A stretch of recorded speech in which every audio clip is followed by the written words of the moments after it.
This episode is brought to you by Pepsi Wild Cherry. Pepsi Wild Cherry is bursting with delicious cherry flavor and a sweet, crisp taste that gives you more to go wild for. Getting wild may look different these days, but whether it's opting for a solo Friday binge watch or a big night out, everyone can indulge in their wild side with Pepsi Wild Cherry. Also available in Zero Sugar. So grab a Pepsi Wild Cherry and get wild.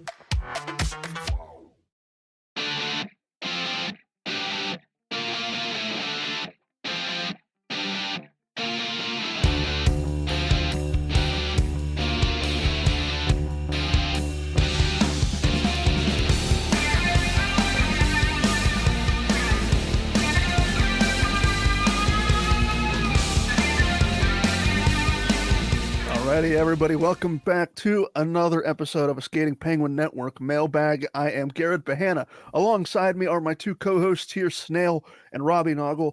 And, well, gentlemen, I began part one of this week's Mailbag earlier in the week, saying my condolences and offering a eulogy to the 2023-24 Pittsburgh Penguins. And, I want to give you two the floor before we dive into these questions here. Not only did the Penguins lose and get humiliated by the Florida Panthers 5-2 on Wednesday night, but perhaps even worse is Jake Guentzel suffered what looked to be a wrist injury. Mike Sullivan called it an upper body injury.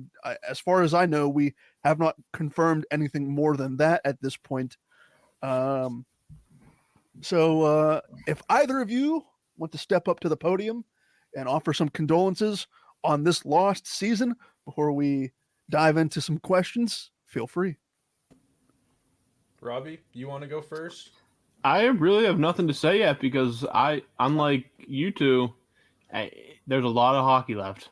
I admire that. I admire the positivity. Normally, Snail is... Guys, listen, you have not lived through truly bad Penguins hockey. No, you're right. Again, everybody gets online. Woe is me. Blow it up. Ship everybody out. Crosby should not sell Malkin. Sell the Tang. The Carlson trade was a mistake. You guys do not remember truly abhorrent Penguins hockey where Dick Tarntrum was the leading point scorer for the Penguins at one point. So, I cannot, in good faith, bury the Penguin until I need some truly abhorrent, at the very least, I'm enjoying what I can of the Sidney Crosby, Evgeny Malkin era. I have to see some truly abhorrent hockey to ever feel as low as I did back in the early aughts. Robbie, I tip my cap to you. I appreciate that. I find myself being quite emotional at times over this team.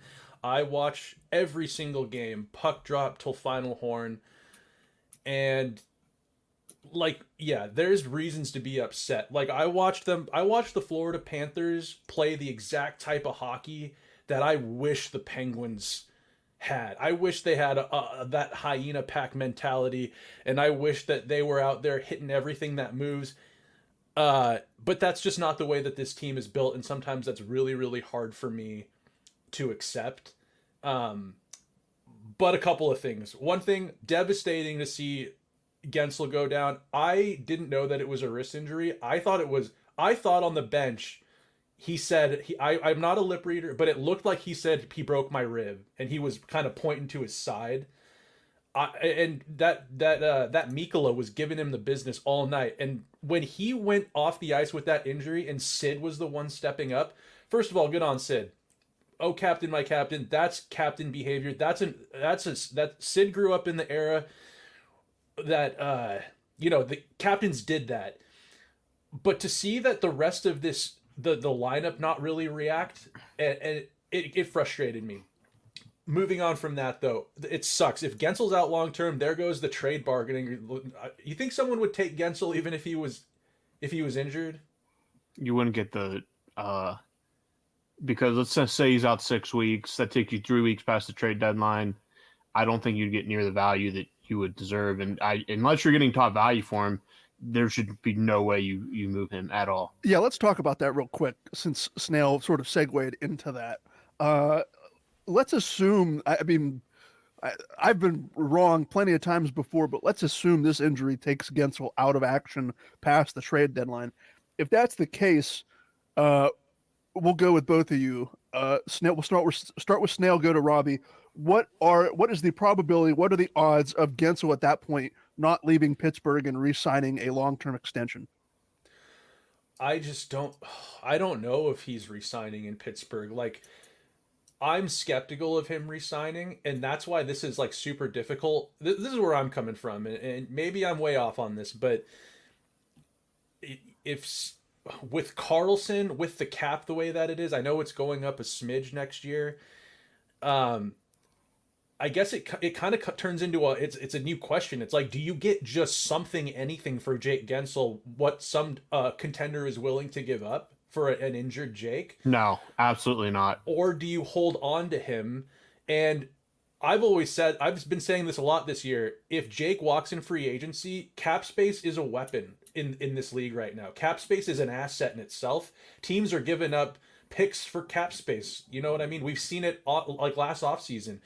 I'm leaning more towards if Jake walks, that's tough, and we'll miss him.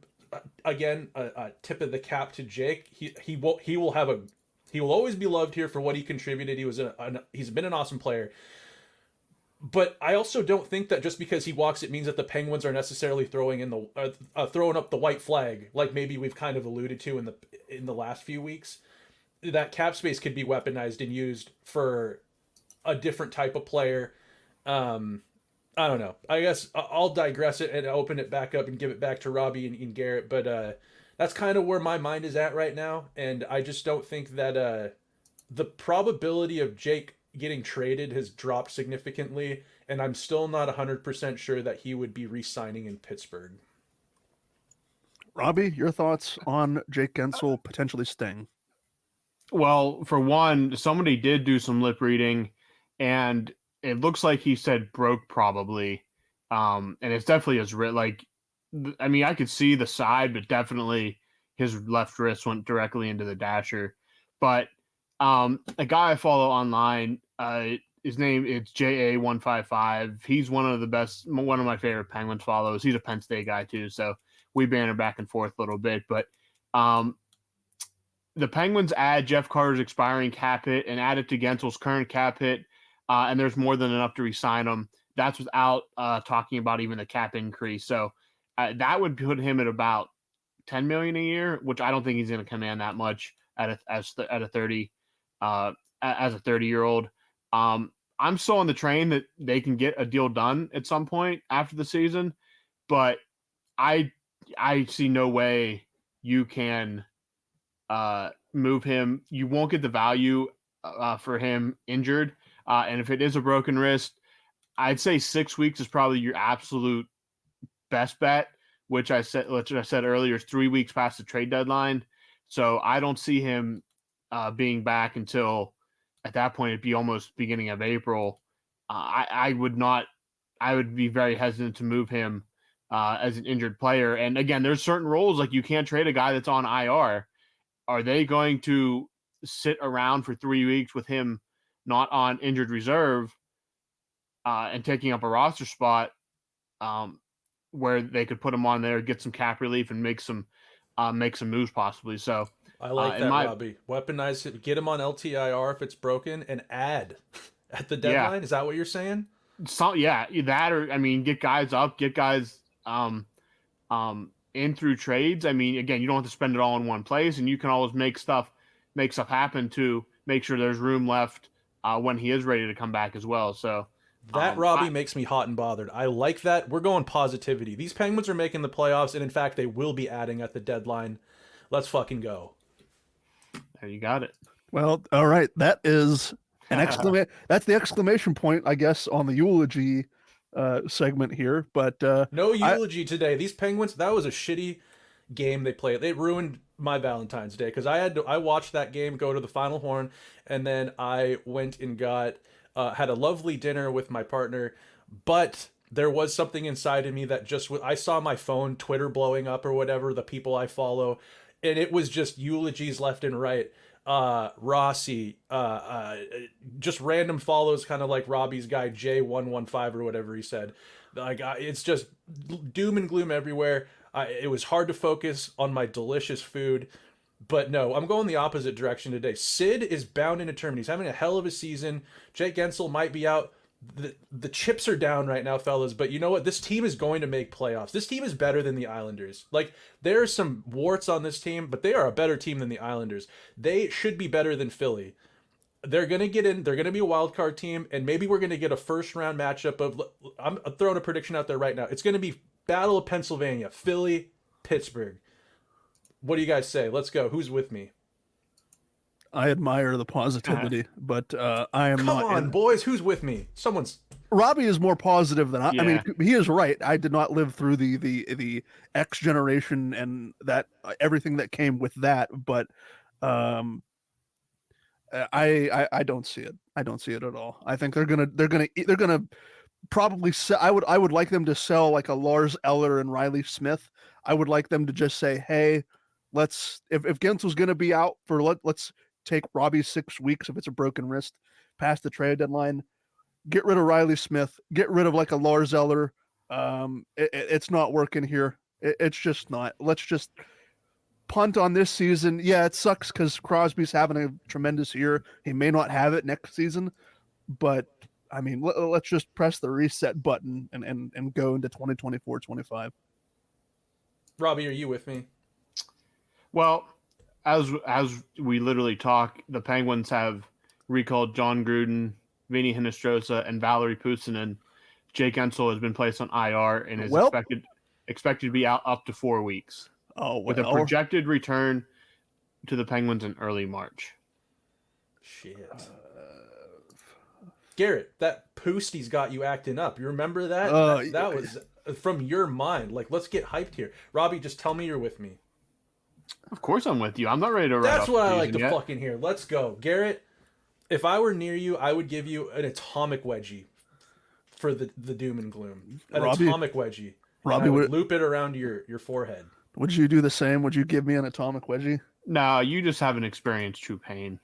That's true. Like I want to preface what I'm saying. I am a just natural born cynic, but Robbie is also true because it's also right. He has lived through some very bad Penguins teams. I have been blessed just based on when I was born and how I came up. Like, yeah, I mean, I'm not even. I mean, it was dark. It was dark for again. When you look back, it actually wasn't that long. Because there was like a canceled season in there, which was just long for everybody. But like, it went from they made the conference finals when the year Mario came back, Yager's last year in Pittsburgh, to, I mean, just dreadful hockey. Like, it wasn't even like this has been kind of like a slow decline. Like it was more of the Blackhawks kind of drop off from like good to just dreadful in like the blink of an eye. This has been more of a gradual because again, they didn't have like Crosby and Malkin aging gracefully. They went from Yager, who was still an elite hockey player, to him just gone, and Mario was still good, but like and again, what people kind of forget is like the Penguins don't have the financial issues now that they did back. Like everybody thinks that it's going to be like the Penguins are going to revert to that kind of bad, and like that's not necessarily true because one, the salary cap is there now. There was no salary cap back then, so everybody can be, at least money wise, can be competitive. Like there's a cap on, like there's still that parity kind of bounds there, but the Penguins, and from a financial perspective, aren't nearly as. Are they going to move? Like, do they need to do that? Like that, it's a completely different. Just franchise is completely different now than it was 20 years ago. So there's a lot more at play back then than there was now. Like it's not the same exact situation now than it was then. So That's there, a good point, Rob. I could do like an entire podcast just like riffing on like the differences between now and then and like and all that. So it's a different just scenario than it was 20 years ago. that whole financial situation and the uncertainty of the franchise itself would certainly add to the doom and gloom, and we're not dealing with that right now. I mean, people still forget. I mean, Mario isn't like he's not the majority owner anymore. He's a minority owner, but he's still involved to a certain extent. And you got Sidney Crosby having a hell of a year, one of the best players to ever play hockey. He's still involved. Tanger, Carlson. I mean, I don't know. There's a lot. It's not. They're aging gracefully, fortunately, like you said. It's just different. There's dark times ahead, but hey, they're a few wins back from being right looking out of the wild card. I believe they're like 3 wins away from, and some fortunate bounces, of course, from being just peeking right in on that wild card spot. I mean, this team could still get hot. This team has a chance to get hot. We're not throwing up the white flag yet, boys. I mean, they have to beat Chicago. Like, that's a team that's trying to lose. Like, you even have with to Bedard tonight. I want to see them play that Bedard kid hard. I don't want them. Garrett, don't look at me like that. I know you're looking at me like that from behind. I was gonna say, how can you tell he's looking at you? You can't even. I can just sense it. I want them to play that Bedard kid hard. It's not a walk in the park. This isn't shinny street hockey out here. The Penguins should be hungry and determined and hit everything that moves. And that kid Bedard better not have an easy game tonight. I can't believe you're calling for the decapitation of Connor Bedard's head on this podcast. But with that said, we will move on. I guess we spent 15 minutes. We spent 15 minutes already, part eulogizing and part pumping up the Penguins. Differing opinions here, but you know what? I admire that. I admire the positivity. I admire. There's room for you on the bandwagon, Garrett. Just so you know, there's an open invite for you on me and Robbie's our train car we got going. That's going to do nothing but pick up speed from here till March. Well, I sure hope so. But I mean, Rickard Rakell is a bust. Riley Smith is a bust. Oh, God. We were just getting positive, and you had to bring up that plug, Rickard Rakell, who's just on my shit list right now. Let's move on to questions. All right, Robbie. Question number 1 comes from Brian. I guess question 1 should be a snail question, but Robbie, you're the one. I can see you right now. You have the Skating Penguin Network logo acting as your background. Brian says, I think you should let Snail put his stank on the SPN logo by letting him add his favorite skates and stick in the logo. Robbie, we had the logo created before Snail came aboard. Do you think we should soil a perfectly beautiful logo by adding his creative input? No. I agree. He has to earn it. He hasn't even been here a year yet. That's right. You know what? He's still, as far as I'm concerned, he's still a bottom sixer. He's still earning his stripes. That's fair. As they say. So, no, I don't. We had the logo like before we even started. Yes. The transition to our current platform, I believe. I could be wrong on that. You would be better informed on that, but it took some work to get to that point. It was a blank jersey at one point, and I said we got to put the 5 on there for the number of Stanley Cups. But overall, I've always liked our logo since we came up with it. I actually like it better than the old Pennsburg podcast logo. Yeah. Basically because we got the input on it. So, again, we can't use like licensed skates on our logo and stuff like that. We don't need like the Fedorov Nikes, Bauer or something coming after us, yelling us about using their designs or anything, or like Sherwood coming after us because we use their stick or something like that. But a little early for a rebrand, let's put it that way. Well, those Fedorov Nikes, Garrett, they're not technically Nikes right now, so they're kind of in a... Oh, that's true. They're like an unincorporated boot at the moment. But yeah, no, I think that's fair. I think the logo looks good as is. I can't really tell what kind of stick it looks like he has. I'm sure it's just like just like a wooden stick. Looks like a wooden twig. I'd like to see like a yellow or a silver, maybe lime green, old school Easton Synergy on there. Maybe Phil Kessel's S19 with the candy cane grip from tip to tail, something like that. But yeah, maybe one day. I got a long way to go. Like I said, I'm still trying to work my way into the top 6. I'll never be I mean, these guys have Pennsburg fame behind them. So I love that. Yeah. Every time he brings it up, it kills me on the inside. All right, question number 2 from our good friend from England, Edward Beckham. He has a couple questions this week. This one's going over to Snail, and Edward wants to know, I guess we can all answer this question, but do you watch the English Premier League? No, I don't watch soccer. I used to play soccer. I've told the story on here how I stopped playing soccer. Um, I mean, like, I'll admit, like, growing up, my dad's huge soccer guy. He played soccer at very high levels when he was younger. Um, I grew up watching when I would watch what was on in my family's home. Messi was and still is. He's still chugging. He's just a phenomenal player, and I have a lot of respect for him and what he's accomplished in soccer. But that dude plays an awesome brand of soccer, I guess. Like, he kind of reminds me of like a Sidney Crosby out there. He's got a little edge to him. He's just so nimble footed and strong. He's got one of those. He's got a big base. He plays an exciting style out there. And then there's that newer dude. I think is he from Sweden? Is it Hollander? Erling Haaland. Holland, yeah. Okay, Erling Haaland From Norway. From Norway. Okay, lot wrong there, but you know what I'm close talking enough. about.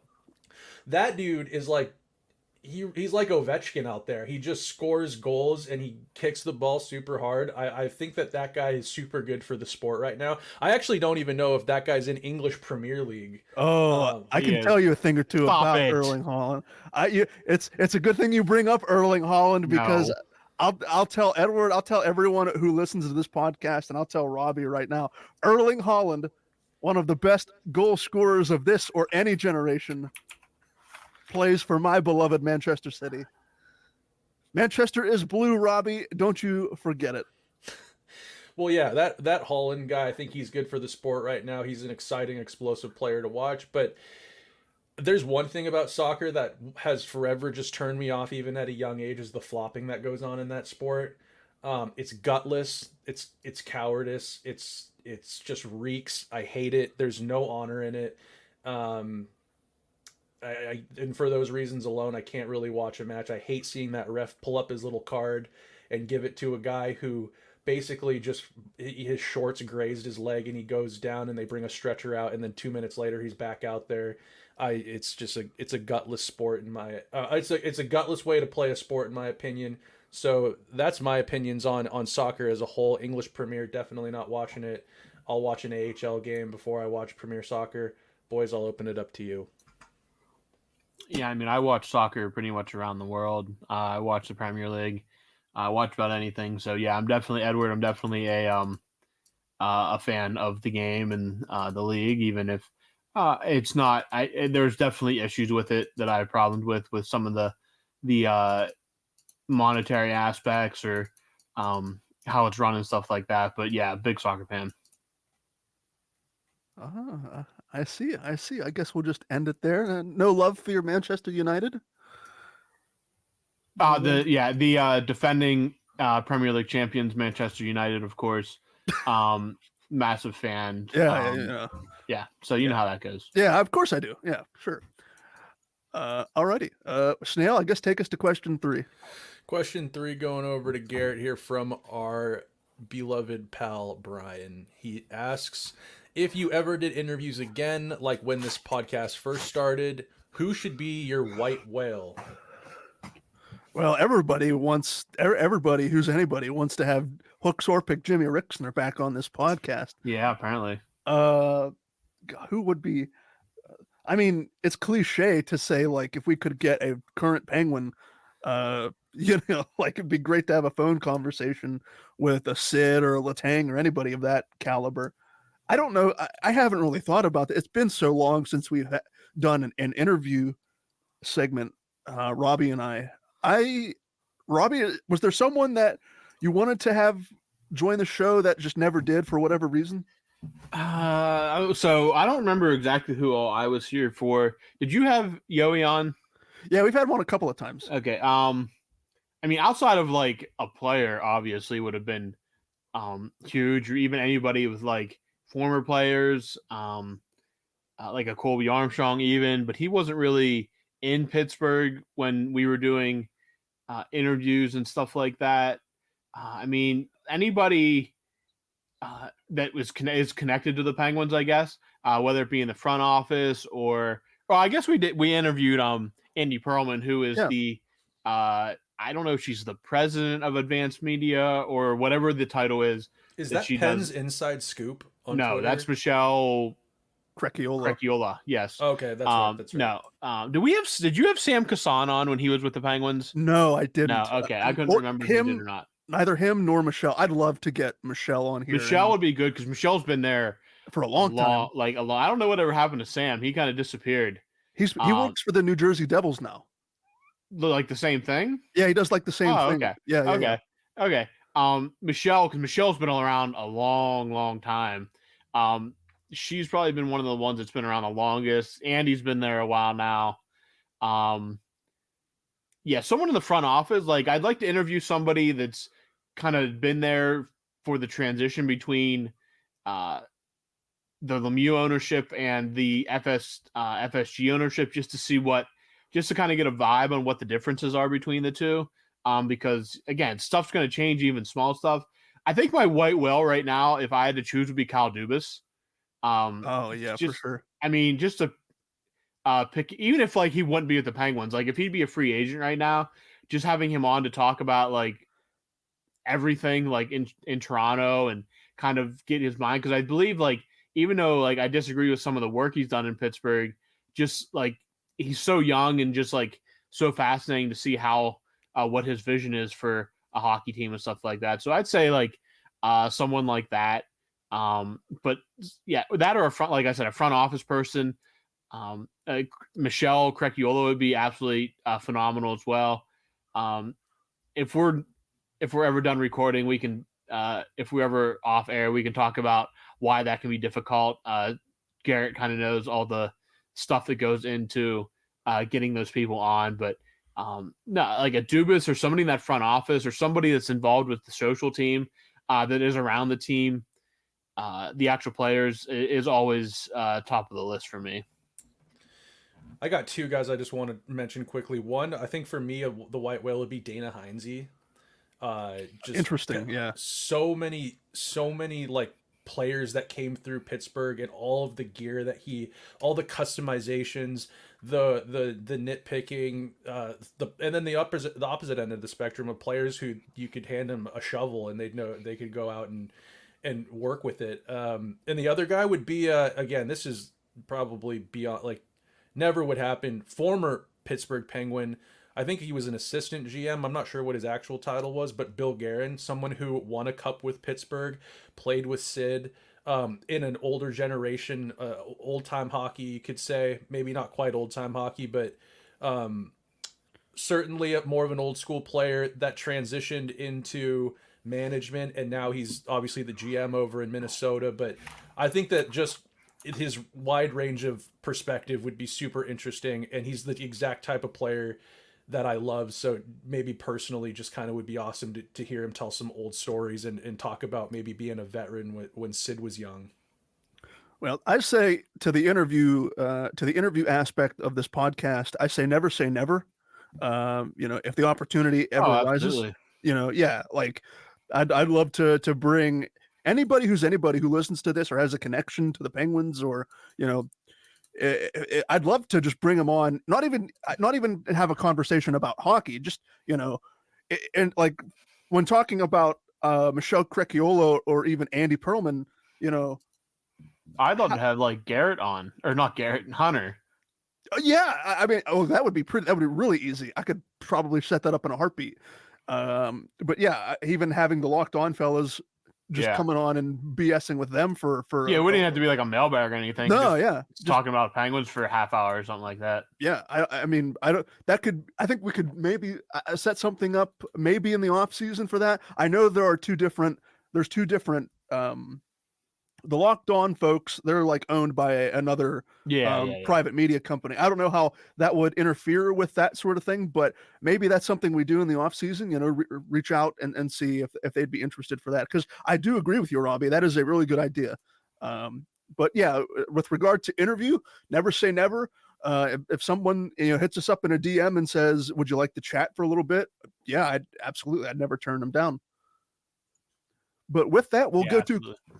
Oh, Go ahead. You're go good. to- You're good. You're good. You're good. Okay, we'll go to question four. Question four for you, Robbie, comes from Kim Larson. Robbie, who have been the two best offseason signings for the Penguins this year?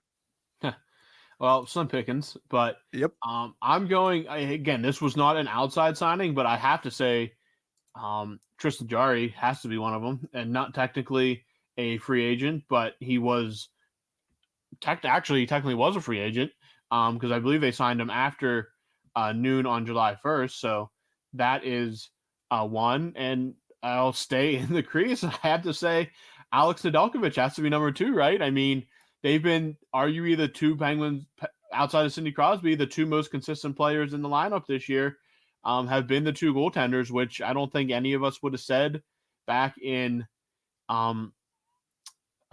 July, but this is where we're at now. And I guess a third, the only other option that I could really look at is Lars Eller, who's been one of their more consistent bottom six players. You can't say much for anybody else. So I have to stick between the pipes here and say Tristan Jarry, though he was already in the organization, was technically a free agent, and Alex Nedeljkovic, his backup, who has been basically exactly, maybe even more so what you want from a backup. So those are my two answers there, and I think that's pretty straightforward of an answer to that question. If anybody has any other names, I'd be more than willing to hear them, but I don't know what other strong case can be made for anybody over them. I was going to say Nedeljkovic and Eller probably. Everyone else has been meh. Yeah, I mean, Eller, if you're going strictly guys that were not on the Penguins last year, they're the two options. I just feel like Tristan Jarry deserves the props for what he's done. For sure. Season. Yeah, I mean, goaltending is probably that and Sidney Crosby are the reason that this team is remaining afloat right now. Yeah, absolutely. Question number 5. I guess Snail's getting all the Edward questions here, and so there's a lot of English vernacular in this question. So how rubbish is the occasions be when I come over for the last 3 home matches of the season when the Penguins have nothing to play for? Edward, I apologize. That was we just lost a viewer because of you, or listener. I deeply apologize for what can only be described as an absolutely. I didn't have time to practice it. I wasn't even going to do that until I started reading that question. It was like a spur of the moment. Robbie, let the intrusive thoughts win right there. Edward, you can criticize or critique my English accent and tell me what I need to do better. If I would have had time to practice it, I would have maybe been a little bit better. But basically, I think the question is, how bad will conditions be or the arena be when he comes over for the last 3 home games of the season if the Penguins have nothing to play for? Well, as we established when we hopped on here, the Penguins will have things to play for. They're going to make the postseason. It's going to be tight right down to the last game. But with there's a percentage, there's a chance that the Penguins maybe don't have anything to play for come spring. I mean, you got to just go see Sid. It's for Sid at this point. The Pittsburgh Sidney Crosbys is what that team should be called if that's the case, because it's just been a phenomenal year from an outstanding player who continues to be like the best at what he does. And if this is if he's in the twilight of his career right now, you don't know how many, and given his prior health history and everything with the concussions, don't take a game for granted where Sidney Crosby's lacing him up. And that's pretty much all I got to say about it. It's about go witness greatness, watch a true pro do his thing. And because if anyone's out there, even if the team is out of it, Sid's not going to be out there floating around, that's for sure. All right, Garrett, question 6 coming from Edward Beckham. To answer questions from the previous shows, Edward Beckham is distantly related to underwear model, and that's all he does, David Beckham. Pointlessly so, never met, and don't share his wealth. Got into I think we had asked him how he got into hockey out there. He says he got into hockey last January, not sure how, but wanted another sport as well as soccer. They call it footy out there, right? Yeah. Absolutely love hockey now. I'm possibly a Penguins jinx, as all has gone wrong since. So not only has Robbie's impersonation of a British person, basically taken Edward out of the listenership statistics of this podcast. But now, because ever since Edward has started watching the Penguins, they have done nothing but been stinky poo poo since then. And I think, when we look at it, especially when we do a retrospective at the end of the season, we'll look back and we'll go, it wasn't the lack of bottom six scoring. It wasn't the lack of, competent defensemen on the back end outside of maybe 3 players. It was the fact that Edward Beckham, the Penguins fan from England, latched on to this team, and all has gone wrong since. Obviously, I say that in jest, but I like the fact that he outwardly believes that he is the jinx that has caused the Penguins all of this pain and suffering. Obviously, that's not the case. There are a multitude of factors that have gone against the Penguins. I did not think that the Penguins would be as bad as they would be as this season has gone along. But if my 2 co-hosts, Robbie and Snail, are anything to go by, the positivity far outweighs the negativity. And if the Penguins get back into this race, if they are somehow able to continue to fight for a wild card spot, maybe we're having a different conversation 2 months from now at the end of the regular season, and we're talking about potential round 1 matchups in the postseason.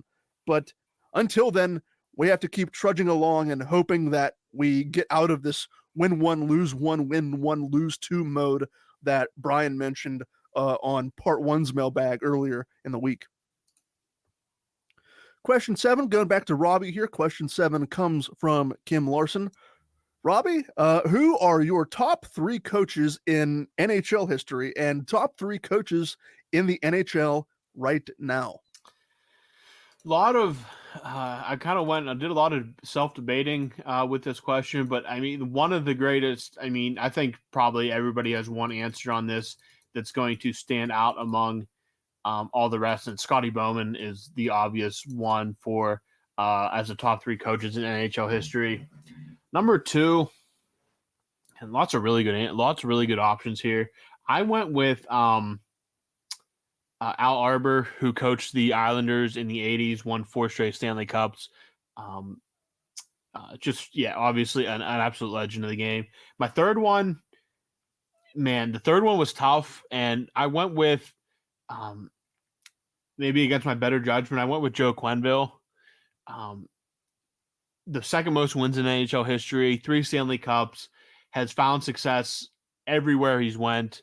Had some great teams in St. Louis, obviously great teams in Chicago.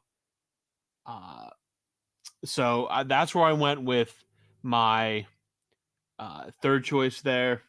As for the 3 best coaches in the league right now, John Cooper for me was in there, and so was Mike Sullivan, despite maybe some disagreements if he should still be coaching the Penguins. Don't think there's much, if you look at around the league, there can be much a debate on that. John Cooper obviously has been great in Tampa Bay.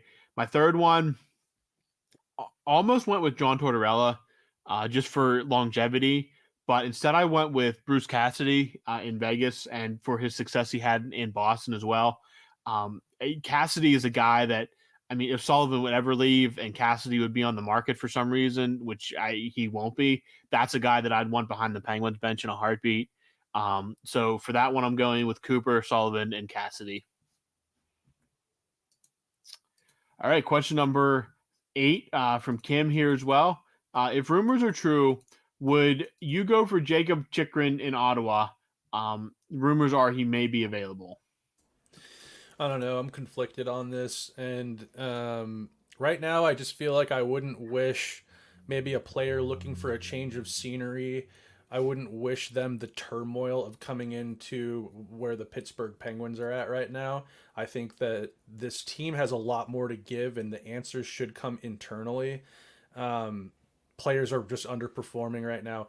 Do I like Chychrun as a player? Yes, I do. He's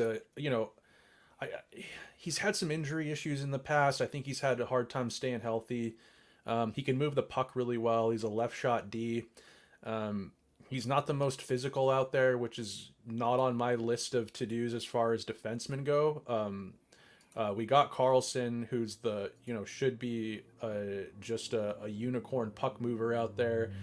He hasn't really looked like himself. Do we need another kind of offensive-minded D-man out there?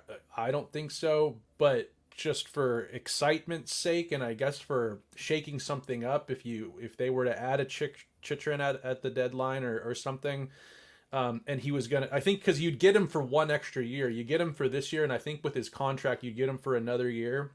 I don't know, things are still up in the air as far as the Penguins roster after this season, but is Chychrun a player that I would like to see in a Pittsburgh uniform helping this team win? Of course. And I think even last year, Sullivan himself wanted Chychrun in Pittsburgh. I think he was in the ear of Hextall. I think maybe you guys heard that he was out there vouching for Chychrun as a player, wanting him in Pittsburgh. So, yeah, I guess like I'm low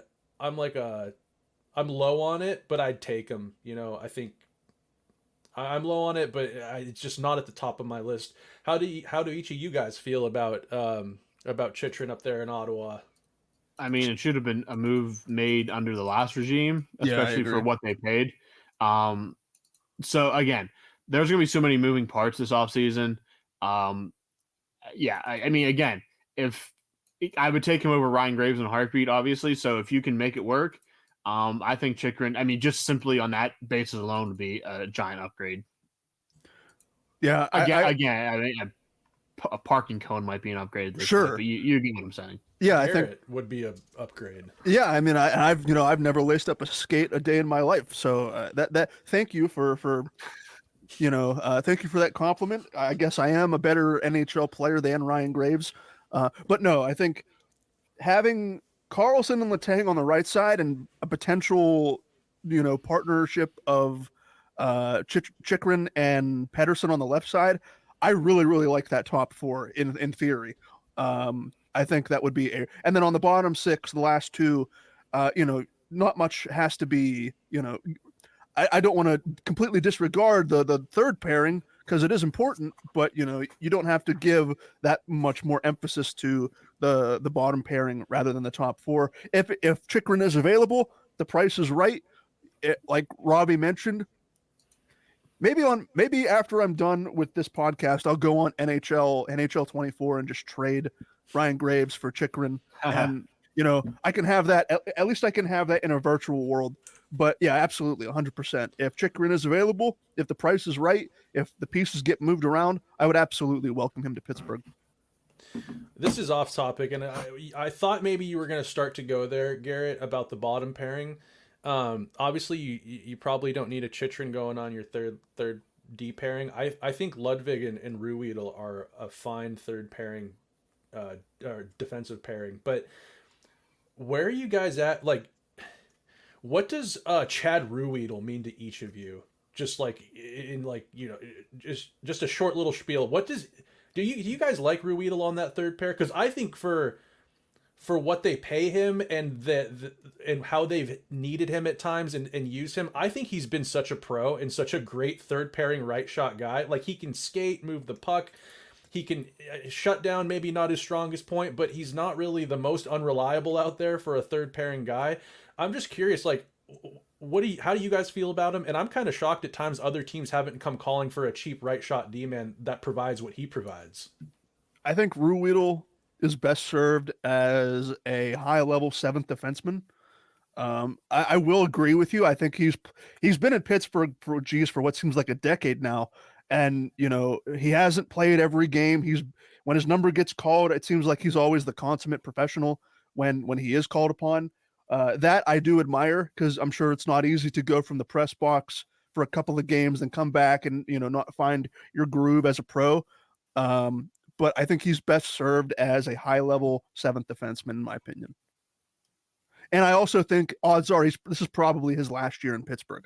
What is he, 33, 34? If the Penguins, want to get younger, maybe they look elsewhere for a sixth/seventh defenseman, and maybe they can get younger and get out of Ruhwedel just because he is on the wrong side of 30. I wouldn't be shocked if some team came calling at the trade deadline for his services. If you could get a pick or something, or maybe just I don't really know what Chad would fetch. First round pick for Chad Ruedel. Who says no? If think, Sean Monahan can go for a first round pick, you better believe Chad Hey, there you Ruedel is go. worth a first round pick. his price would be elevated, and if the team is desperate enough and he kind of fits the bill, but I wouldn't be surprised because of just how much of a pro he's been and his kind of skill set.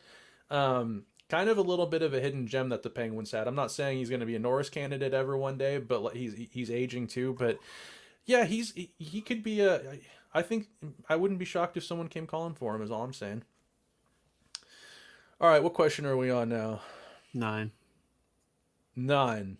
All right, Garrett. Brian asks.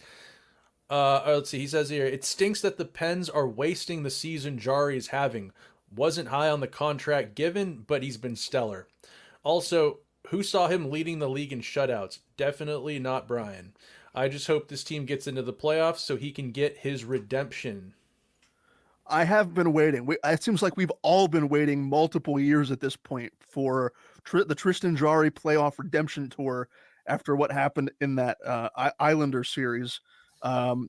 Maybe the Penguins will have to wait just a little bit longer for that redemption tour to kick off, but we mentioned it on this podcast earlier in this episode, talking about how Sidney Crosby and the goaltending, Jarry included, very much Jarry included, has kept this team afloat to where they are now.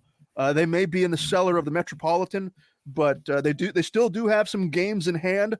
Whether or not they take advantage, that is a conversation for another time. But yes, the Penguins would be in a far worse position without the services of both Nedeljkovic and Tristan Jarry. All right, question 10. We'll go back to Kim Larson here, Robbie. Pretty standard question as we look towards the trade deadline. Kim asks, we must be sellers now, right?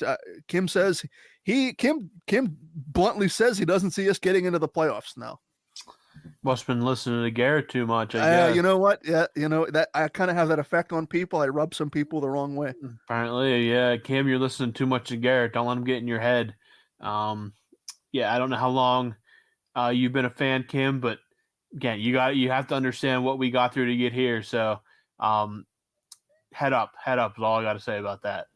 Robbie, maybe for Kim, would you say back in the times of pure struggle, would you say that there were years that maybe you wish that the Penguins were in the position they were in right now, as opposed to where they were in that given year, the dark years of pain? I mean, that was like basically unwatchable hockey. I mean, it was bad. It was real bad. I mean, it's really hard. I mean, your leading scorer was a defenseman who was not good to begin with. A lot of promising names popped up in that time. I mean, there were some fun players during that time, but they all left for one reason or another. But the guys that were supposed to be the next chapter never developed until 87 rolled around. So I'd much prefer watchable hockey than just downright dreadful, because again, and this goes back to, I don't know if the team's going to be here in the next 3 years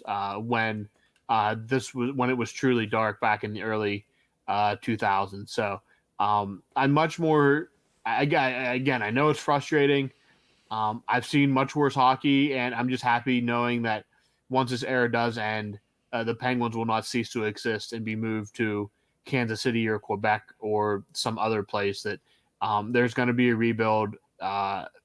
The joy will return, and there's still going to be Penguins hockey. Let's put it that way. Question number 11 from Brian. Do you think Peros, as in George Peros, will ever get shown the door because he doesn't take player safety seriously? If you want to get those dirty hits out of the game, you have to make the consequences tough. Peros probably never thought his name would be thrown around so much after his career ended out playing hockey. People have kind of referred to him as a plug or an enforcer, which I think he would gladly accept that term for his role in hockey. So now that it's kind of laughable that he's head of player safety, being someone that's probably given a fair share of people symptoms of CTE in his time playing.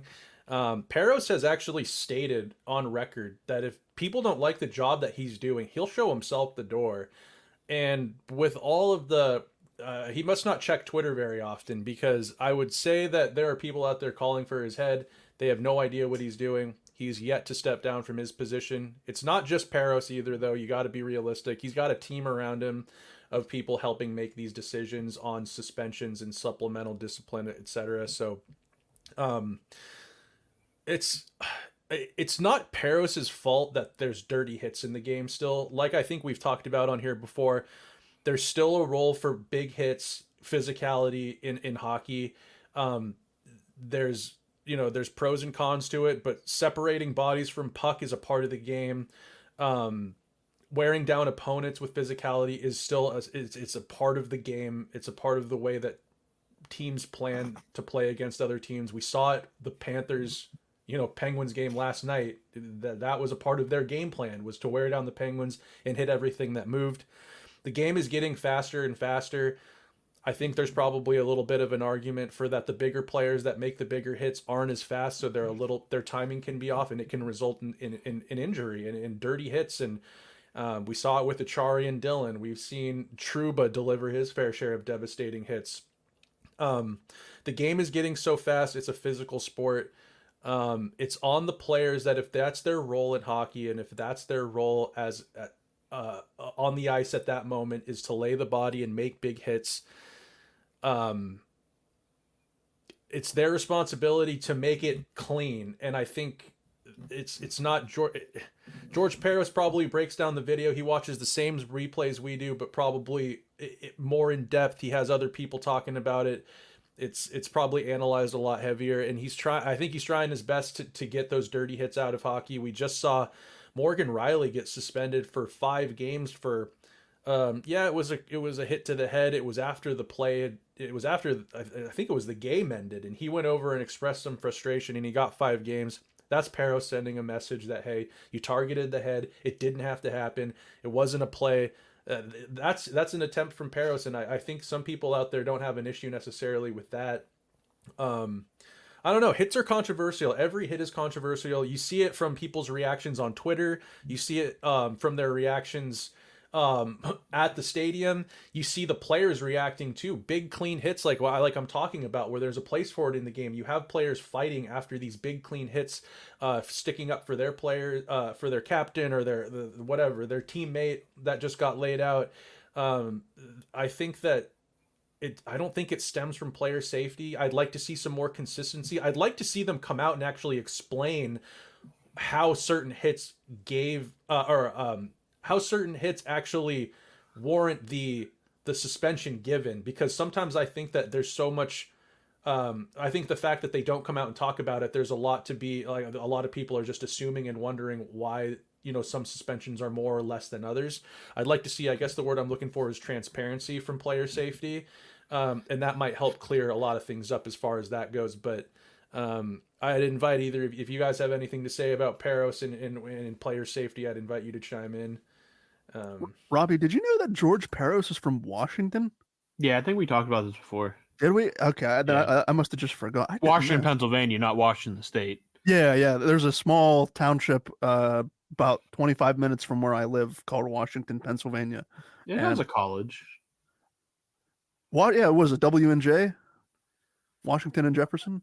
Or is that? Yeah, wait. Yeah, that's Washington Jefferson, yeah. I think Roger Goodell went to that college. I think it's like it's prestigious. It's just small. Yeah. I don't think a goon should be heading up to the Department of Player Safety. I knew that was coming. Garrett's got a dartboard with Peros's face on it, and it was so much better. The DPOS was run so much better when Brandon Shanahan was in charge. I agree, 100%. I think he's the one that handed down the 21 game suspension to Matt Cook for stable gunning Ryan McDonough's head to the boards. Yep. Jesus Murphy. I was extremely mad about that, but now that I think about it, I'll die on the hill that Matt Cook is not the reason that Mark Savard ultimately had to retire, because Savard had concussions after that. It was a dirty hit. No doubt about that. It was the straw that broke the camel's back. Yeah, that was when like things started getting really bad. So yeah, confirmed. Garrett has a dartboard with Paris's head on it. Moving on. Question number 12. Garrett, this is going over to you from Brian. Garrett is so young. I bet he doesn't have a clue what Pogs are. All right. That's a bingo.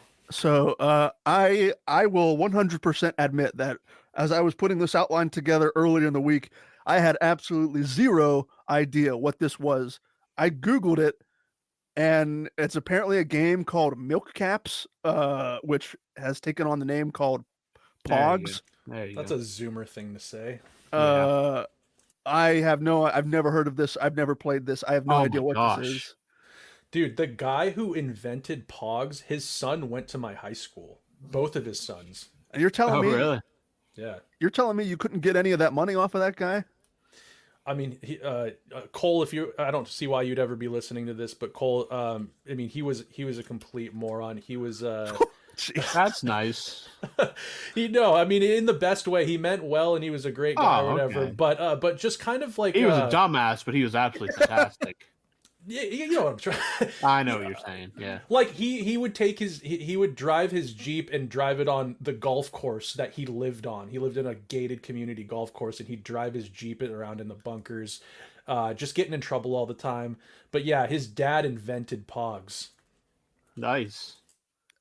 Robbie, as I'm watching you, I'm watching you through the camera, and you seem very disgruntled that I had no idea what this was. It's just one of those generational things of like, I mean, there's going to be a time where, I'm probably going to laugh at or like the generation will be like, you didn't know what Funko Pops were, stuff like that. Like, I'm just like, it's just one of those generational things more or less than anything. Like, you know what SpongeBob is?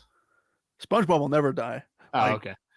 SpongeBob, I will make sure my two nephews who are 4 and 2 years old, I will make sure that they are indoctrinated with the right of the sponge. My favorite thing, like I saw after the Super Bowl, was like, imagine like your lowest moment as a sports fan being narrated by SpongeBob and Patrick.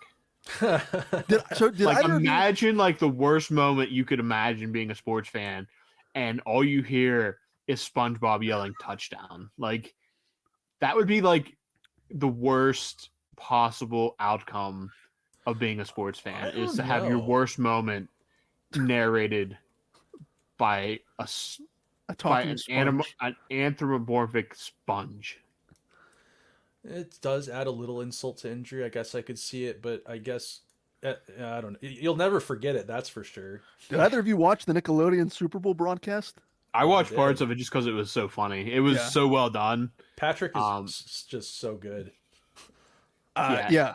And the main broadcaster is Noah Eagle. He was on that, and he is absolutely He's fantastic. really good. He is fantastic. He's so good. Do you guys like listening to Tony Romo?